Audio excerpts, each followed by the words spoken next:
우선 7월 달이 다 마무리가 되고 이제 8월 달에 좀 시작입니다. 뭐 7월 달에는 그래도 조금 바뀐 부분들이 좀 있어요. 가장 크게 바뀌었던 부분들은 수급적인 부분들, 뭐 그러한 부분들이 좀 바뀌는 그런 모습들을 좀 보였었는데요. 우선 올해 7월 달 한 달가량만 보게 되면 외국인 쪽에 있어서 약간 1조 800억 가까이 매수를 해주면서 7월 달 한 달을 좀 마무리가 됐습니다. 올해 2020년 들어서 1월 달에 살짝 좀 매수를 해줬었고요. 그 이후에는 매도가 좀 진행되는 그런 모습들을 좀 보였었는데, 7월 달에는 외국인 쪽에서 1조 800억 가까이 좀 매수를 해주면서 매수 전환되는 그런 모습들을 좀 보였다라는 거, 그게 일단 특이한 그런 부분들이고, 이 매수 기조가 8월 달에도 이어져 준다라면 좀 더 좋은 그런 분위기가 좀 나올 수 있지 않을까라고 좀 판단이 되는데, 그러기 위해는 좀 더 체크를 좀 해봐야 될 부분들이 좀 많지 않나라고 좀 판단이 됩니다. 7월 달에 좀 매수를 해준 그런 부분들을 좀 보게 되면 사실 이 삼성전자가 매수 상이에요. 삼성전자가 거의 뭐 대부분 외국인 쪽에 있어서 매수를 해주는 그런 모습들을 좀 보였었고요. 7월 달로 보게 된다면 삼성전자 한 종목만 2조 6,600억대 어마어마하게 매수를 해주는 그런 모습을 좀 보였었고, 거의 뭐 압도적으로 좀 매수를 해주는 그런 모습들을 좀 보였었어요. 그 이외에 ETF를 제외하고 나서 보게 되면 포스코라든가 LG전자, 그다음에 삼성 SDI 뭐 이런 종목군들, 뭐 LG화학, LG생활건강 이런 기업들을 좀 매수를 해주는 그런 모습들을 보였는데, 매수에 대한 부분들이 이렇게 크지가 않았다. 거의 대부분 쪽은 삼성전자를 좀 매수를 해주는 그런 모습들을 좀 보였어요. 그다음 외국인 쪽뿐만 아니라 뭐 기관 쪽 같은 경우도 뭐 그다지 좋은 그런 부분들은 아니었는데, 기관 쪽 같은 경우는 인버스 쪽에 좀 베팅을 해주는 뭐 그런 모습들을 좀 보였었어요. 그다음에 ETF 쪽에 매수를 해줬었고, 통신 쪽이라든가 자동차 쪽에 순매수를 해주는 그런 모습들을 좀 보였었는데, SK텔레콤이라든가 뭐 현대차, SK바이오팜 뭐 이런 기업들을 좀 매수를 했었어요. 뭐 자동차 쪽 섹터 같은 경우는 이제 실적에 있어서의 바닥을 쳤다라는 그런 기대감, 뭐 하반기에는 좋아질 것이다라는 그런 기대감이 있는 것 같고요. 그다음에 통신주들 같은 경우 대표적으로 뭐 지수 방어적인 그런 종목군들이기 때문에 그러한 종목군들 좀 매수를 하지 않았나라고 좀 판단이 됩니다. 여전히 8월달 시장도 외국인 쪽에 있어서의 수급에 따라서 변동성이 좀 예상되지 않을까라고 좀 판단이 되거든요. 그 부분들을 좀 보게 되면 우선 환율적인 부분들을 좀 살펴봐야 되지 않을까 싶어요. 사실 달러 인덱스가 저점을 훼손하고 난 이후에 바닥을 좀 잡아가는 그런 모습들을 좀 보여주고 있는 그런 상황들인데, 여기에 따라서 원달러 환율도 마찬가지로 좀 중요하지 않을까라고 좀 판단이 되거든요. 사실 원달러 환율이 좀 약한 그런 모습들을 좀 보여주고 있어요. 워낙 강세 기조가 좀 유지가 돼주는 그런 모습들을 좀 보여줘야 되는데, 1,190원을 종가상으로 하향 이탈되는 그런 모습들을 좀 보여주지 않고 있는 그런 상황이거든요. 그렇기 때문에 이 자리대를 깨고 내려가 주는지 여부를 좀 체크를 해봐야 되지 않을까라고 좀 판단이 되거든요. 그렇기 때문에 환율적인 부분들은 여전히 좀 체크를 해봐야 되지 않을까라고 좀 판단이 되고, 여전히 시장에 있어서는 주도주 섹터와 경기 민감주 뭐 이런 쪽으로 좀 나눠서 볼 수가 있을 것 같은데요. 주도 섹터들 같은 경우는 뭐 다들 아실 거예요. 2차 전지 쪽, 제약바이오 뭐 이런 쪽, 이런 쪽에 있어서 언택트도 좀 포함이 되겠죠.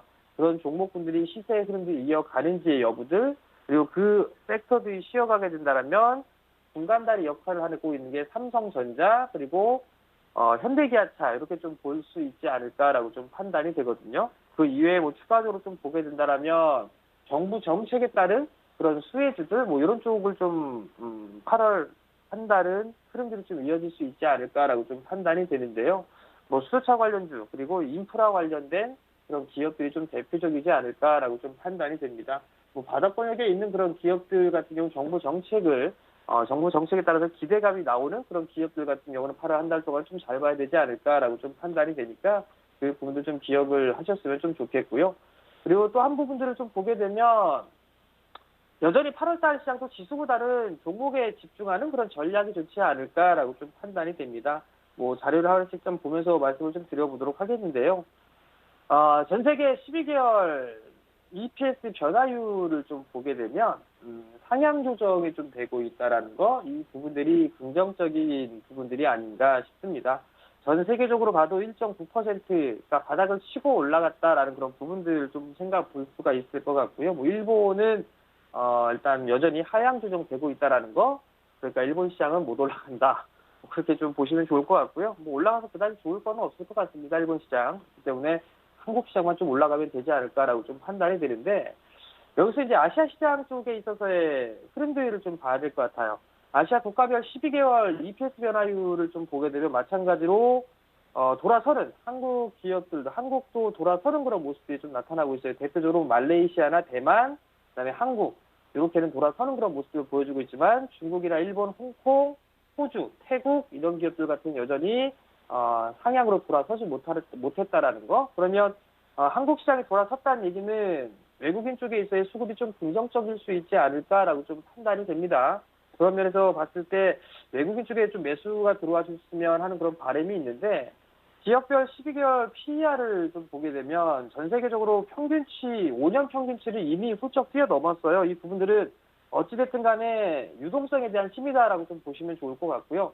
특히나 아시아 지역별로 보게 되면 한국 시장이 제일 여전히 저평가가 되어 있다라는 거, 그렇다는 얘기는 그래도 가격 메리트가 좀 있지 않나라고 좀 판단이 되기 때문에 우선적으로는 뭐 저가 매수는 여전히 유지를 하자. 그러면 주도 섹터와 비주도 섹터 이렇게 나눠서 8월 시장을 좀 준비하면 되지 않을까라고 좀 판단이 됩니다. 네, 오늘 시장 분위기 짚어주셨는데요. 현재 정재훈 전문위원님의 공개 방송도 함께 진행 중입니다. 여러분들의 많은 참여 부탁드리고요.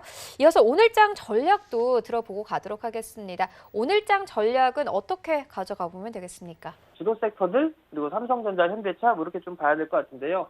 삼성전자가 최근 들어서 좀 음봉의 모습을 좀 보여주고 있어요. 3거래일째 음봉의 모습을 보여주고 있는데 좀 더 밀리는 그런 모습들이 나오는지, 11선에 대한 지지 정도까지 보게 되면 반등 시도가 좀 나올 수가 있을 것 같아요. 그러면 주도 섹터들에 있어서 흐름들이 좀 더 전개가 될 수 있다라는 거, 그 부분도 좀 기억을 하시면 좀 좋을 것 같고요.